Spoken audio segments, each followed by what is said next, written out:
Hey everybody, Joy here. It's Wednesday, it's hump day.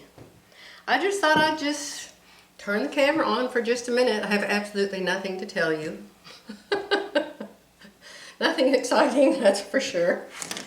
Jerry and I just had our, it must be like number 5 lunch now. You know, we keep going to Sherwin-Williams because we keep needing paint. And let me take a sip of my hot tea. Was that quiet enough? All right, I'm gonna put it down. I'm gonna put it down. All right, so, interesting. Oh, did I tell you what day it is or anything? I said it was Wednesday hump day. It's April 22nd, 2020.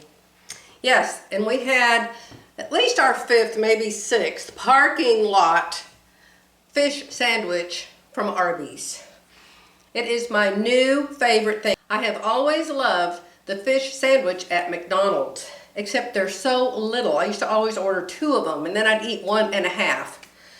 So Arby's now has a fish sandwich. And so since that's the only place we can eat these days, and I don't really like McDonald's except for their fish sandwich, so I heard their French fries are poison. I really did.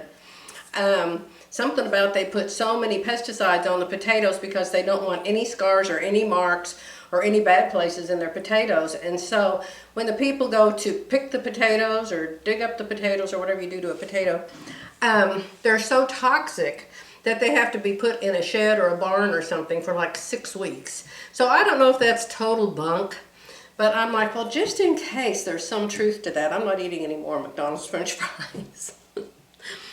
So, actually, I'm not eating anybody's French fries these days. I got to get rid of the years of French fries on this middle already. So anyway, Arby's has a fish sandwich. You've probably seen the commercials. It is wonderful. Every time we go there, I say, I want another fish sandwich. I want another fish sandwich. Before that, we went to Brahms. Our Brahms is open, and Jerry and I have masks. We wear our mask in there, and then I'll either wear gloves or as soon as I come out, I use the hand sanitizer. And you know, today I told Jerry, I said, you know, the first thing we do when we get in our car is we pick up that bottle of hand sanitizer and we squirt it in our hands and rub it all over our hands. And I said, what about the bottle of the sanitizer? I said, if you and I had the coronavirus on our hands, it's all over that bottle. So today I took the bottle and I rubbed sanitizer all over it. And when we get our cups from Arby's, I rub the sanitizer on the cups. Crazy. Nobody down here. I don't know a single person that knows a person that has the virus down here where we live. So I think we are very safe, and lots of people are wearing their mask. It's nothing to just pass everybody you pass and they've got a mask on. I remember, you know, back a few months ago, I would see somebody in the store with a mask and I'd think, oh my God, that lady must have the bubonic plague or something. So we went to Brahms, and of course milk and eggs, milk and eggs, milk and eggs. You know, you have to always refresh that. And bananas, and bananas. And I'm not making any more banana nut bread. Yeah, and this is the reason why. I have a banana nut bread. What do you call those things kids get in when they jump in the swimming pool? Inner tube. I have a banana nut bread inner tube now. That's it. I made 2 loaves, you saw me, one of them's still in the freezer. So when you guys come visit me, I'm going to take that out of the freezer and then I'll serve it then. So, I cut out a blouse yesterday, and here was my big plan. I have a whole stack, a small mountain of new fabric. It's out there on 2 recliners. Actually, I brought 1 bag in here. Where is it? I loaded up this bag the other day with all these new fabrics. You guys have seen them. That's a pretty one, soft one. Ah, they're all washed. There's a plain black. I'm glad I have another one of those. Here's a pretty cotton. Here's another knit. You guys remember I showed you all of these? And this is just what I could fit in this bag. There's more than this still out there. You remember this one? Yeah, this goes with that black. This is from that So English. It's really nice fabric. I'm going to keep those 2 together. And then I've got this one from So English. The blue with the white polka dots. How pretty is that? Beautiful double brush. Oops, it's falling. Here's another one. This is the blue with the little white dots. And this is a blouse that I made for Lauren's birthday last year in September. But she didn't like it. She just thought it was too big. She's really, really small in her tummy. Her tummy's flat as a board, and she's really small, except I haven't told you. Guess what's in that flat tummy now? Another new great-grandbaby. I know. I said we're gonna have a little girl with lots of red hair like her daddy. Okay, so anyway, this is here so I can take it in because I really like it.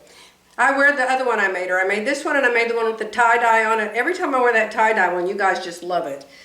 So I'm gonna take this one in and hopefully I can start wearing that one too. And this is the skirt I made to go with a top that I made. I don't remember what the top was. What was it? Was it for the topper challenge? Huh. But this matches something perfectly that I made.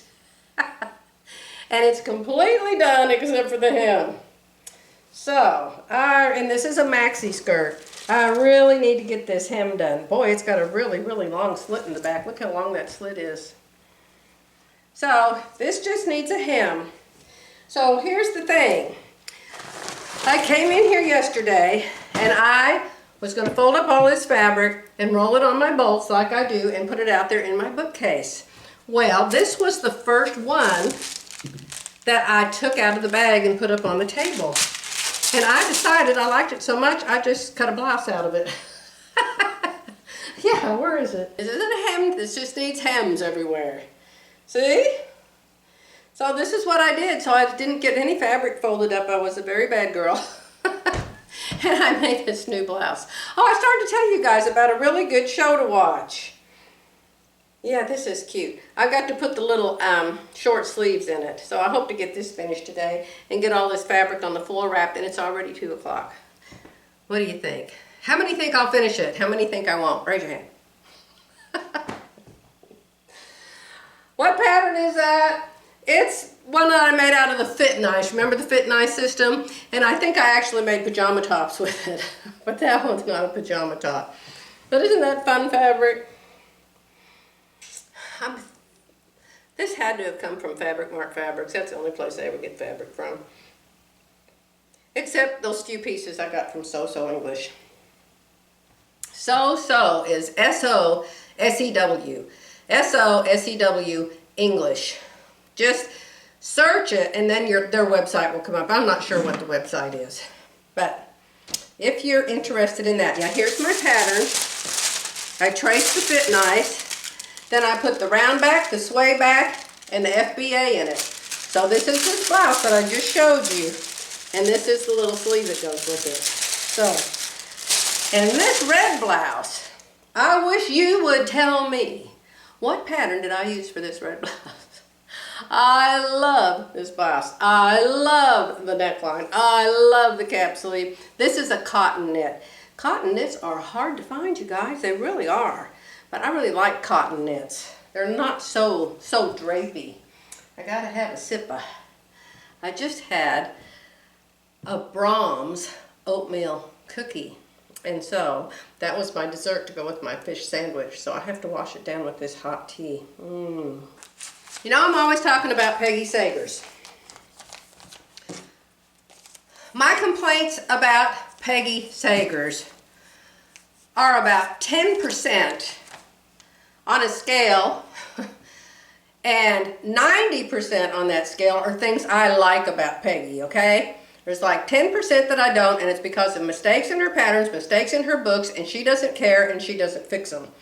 That's the only thing bad or only complaint that I have.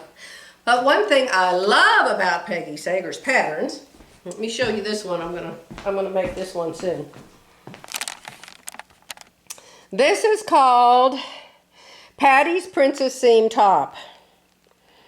So it's got princess seams in the front, princess seams in the back, and this one she actually shows the blouse on the cover. She's got it covered up with a necklace, but at least you can see it. But the sleeves have these little ruffly cuffs and princess seams. and a V-neck.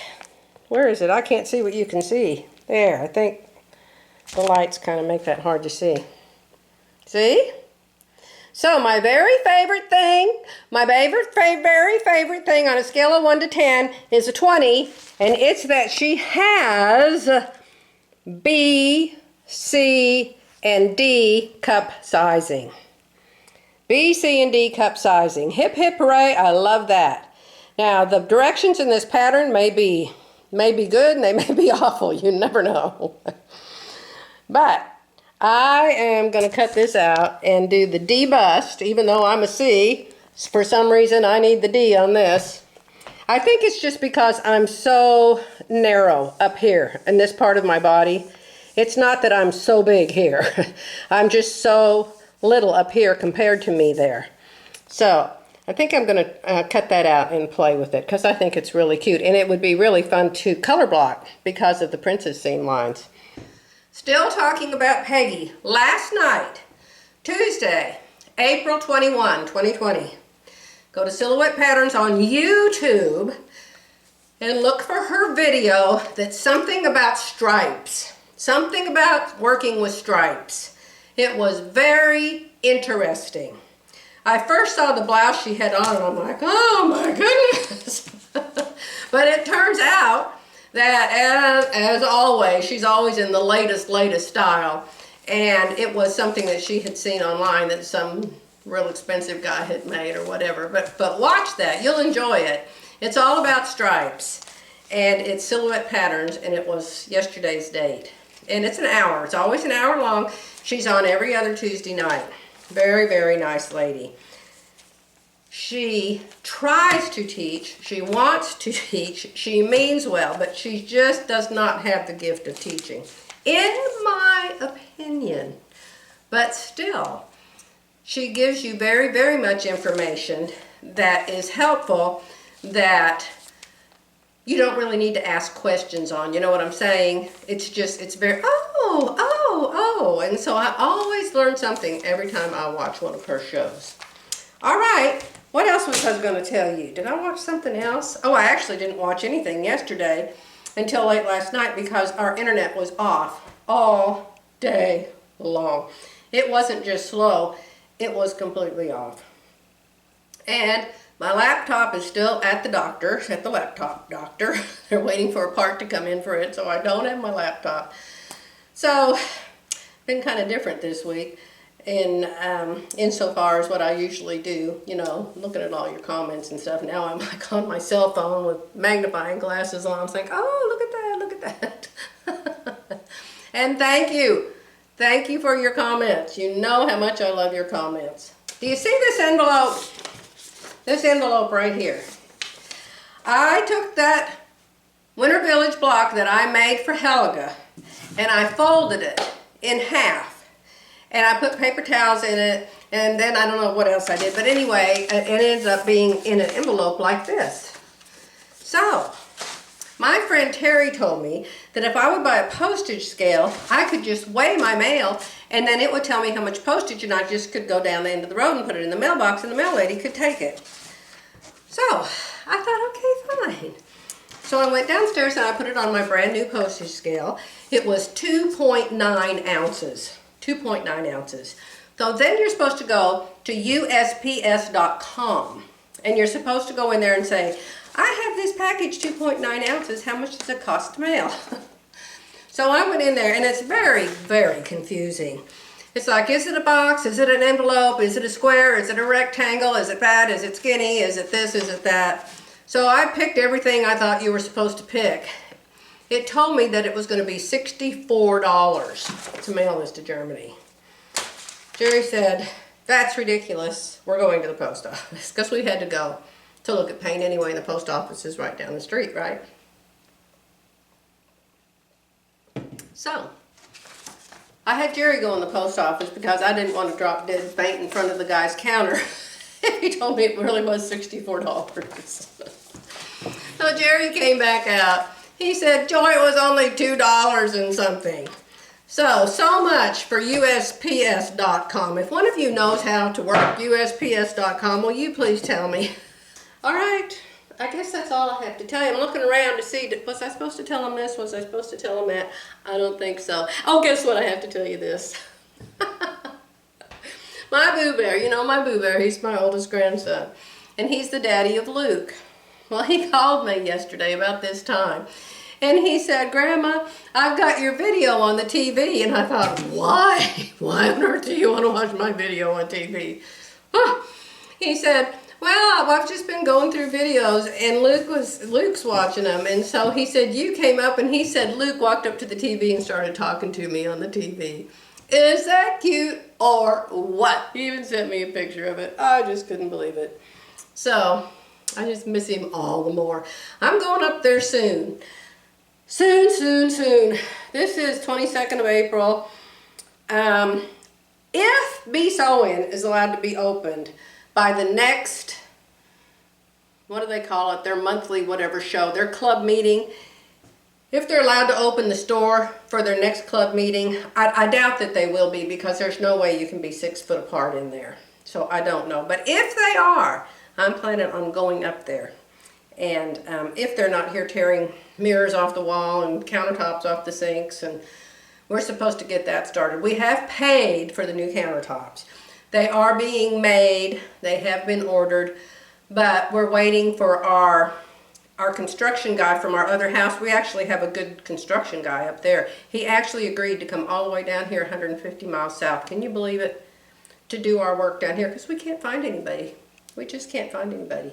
There are some good people. There's 2 really good, well-known builders in this town, but they'll only do new construction. Otherwise, we wouldn't even have our house built. But they will not come and do repairs and remodels. They just won't do it. So, soon and very soon, I'm going to let you guys go because I want to finish the blouse and I want to get these fabrics all wrapped and I want to get that red binding on that Christmas quilt and then I want to get Winter Village on the long arm and get it quilted and bound. Lots of plans and lots of time. Hey, tell me what y'all are doing. What are you doing this week? It's midweek. I'm sure you're in the middle of something by now. Tell me. I'd love to know. Bye for now.